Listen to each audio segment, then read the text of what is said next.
ABP आनंद एगिए थाके एगिए राखे।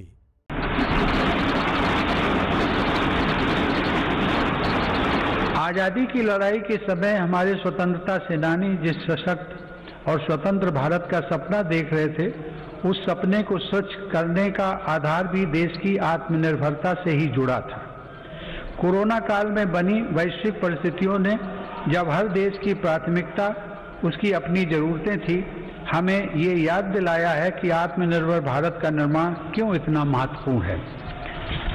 इस दौरान भारत ने बहुत ही कम समय में 2200 से अधिक प्रयोगशालाओं का नेटवर्क बनाकर हजारों वेंटिलेटर्स का निर्माण करके पीपीई किट से लेकर टेस्ट किट बनाने तक में आत्मनिर्भरता हासिल करके अपनी वैज्ञानिक क्षमता,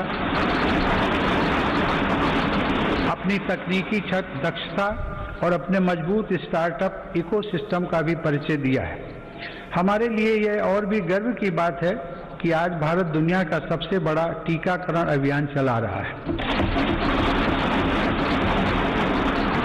इस प्रोग्राम की दोनों वैक्सीन भारत में ही निर्मित हैं। संकट के इस समय में भारत ने मानवता के प्रति अपने दायित्व का निर्वहन करते हुए अनेक देशों को कोरोना वैक्सीन की लाखों खुराक उपलब्ध कराई है। भारत के इस कार्य की विश्व भर में हो रही प्रशंसा हमारी हजारों वर्ष पुरानी संस्कृति, सर्वे संतु निरामया की भावना के साथ जग कल्याण की हमारी प्रार्थना हमारे प्रयासों को और ऊर्जा दे रही है। माननीय सदस्यगण, मेरी सरकार द्वारा स्वास्थ्य के क्षेत्र में पिछले 6 वर्षों में जो कार्य किए गए हैं, उनका बहुत बड़ा लाभ हमने इस कोरोना संकट के दौरान देखा है। इन वर्षों में इलाज से जुड़ी व्यवस्थाओं को आधुनिक बनाने के साथ ही बीमारी से बचाव पर भी उतना ही बल दिया गया है। राष्ट्रीय पोषण अभियान, फिट इंडिया अभियान, खेलो इंडिया अभियान, ऐसे अनेक कार्यक्रमों से स्वास्थ्य को लेकर देश में नई सतर्कता आई है। आयुर्वेद और योग को बढ़ावा देने के मेरी सरकार के प्रयासों का लाभ भी हमें देखने को मिला है। मेरी सरकार के प्रयासों से आज देश की स्वास्थ्य सेवाएं गरीबों को आसानी से उपलब्ध हो रही हैं तथा बीमारियों पर होने वाला उनका खर्च कम हो रहा है। आयुष्मान भारत प्रधानमंत्री जन आरोग्य योजना के तहत देश में 1.5 करोड़ गरीबों को 5 लाख रुपए तक का मुफ्त इलाज मिला है। इससे इन गरीबों को 30,000 करोड़ रुपए से ज्यादा खर्च होने से बचे हैं। आज देश के 24,000 से ज्यादा अस्पतालों में से किसी में भी आयुष्मान योजना का लाभ लिया जा सकता है। इसी तरह प्रधानमंत्री भारतीय जन औषधि योजना के तहत देश भर में बने 7,000 केंद्रों से गरीबों को बहुत सस्ती दर पर दवाइयां मिल रही हैं। इन केंद्रों में रोजाना लाखों मरीज दवाई खरीद रहे हैं। कीमत कम होने की वजह से मरीजों को सालाना लगभग 3,600 करोड़ रुपए की बचत हो रही है। माननीय सदस्यगण, देश में स्वास्थ्य सेवाओं के विस्तार के लिए मेडिकल शिक्षा का विस्तार भी अत्यंत आवश्यक है। साल 2014 में देश में सिर्फ 387 मेडिकल कॉलेज थे, लेकिन आज देश में 562 मेडिकल कॉलेज हैं।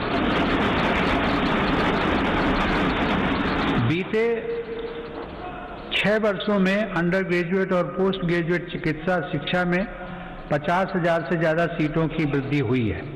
प्रधानमंत्री स्वास्थ्य सुरक्षा योजना के तहत सरकार ने 22 नए एम्स को भी मंजूरी दी है।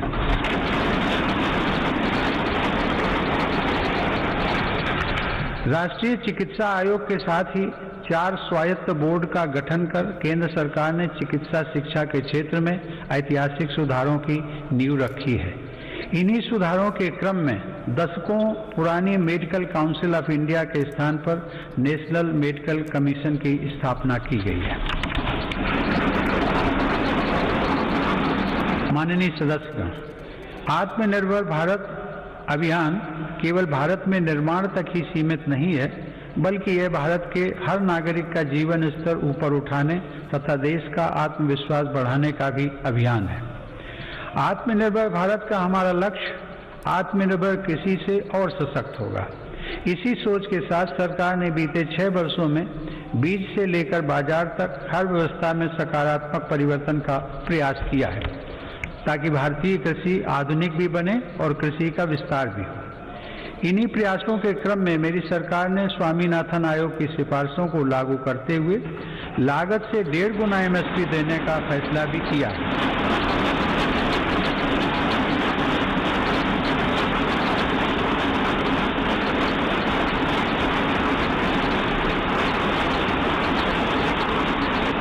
मेरी सरकार आज न सिर्फ MSP पर रिकॉर्ड मात्रा में खरीद कर रही है, बल्कि खरीद केंद्रों की संख्या को भी बढ़ा रही है। आज कृषि के लिए उपलब्ध सिंचाई के साधनों में भी व्यापक सुधार आ रहा है। पर ड्रॉप मोर क्रॉप के मंत्र पर चलते हुए सरकार पुरानी सिंचाई परियोजनाओं को पूरा करने के साथ ही सिंचाई के आधुनिक तरीके भी किसानों तक पहुंचा रही है।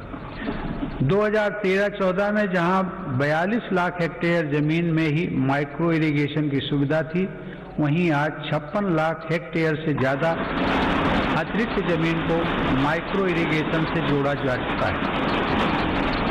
मुझे खुशी है कि सरकार के इन प्रयासों को हमारे किसान अपने परिश्रम से और आगे बढ़ा रहे हैं। आज देश में खाद्यान्न उपलब्धता रिकॉर्ड स्तर पर है।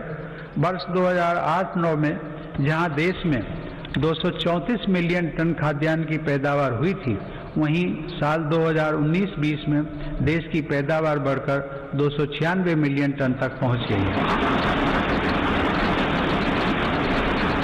इसी अवधि में सब्जी और फलों का उत्पादन भी 215 मिलियन टन से बढ़कर अब 320 मिलियन टन तक पहुंच गया है।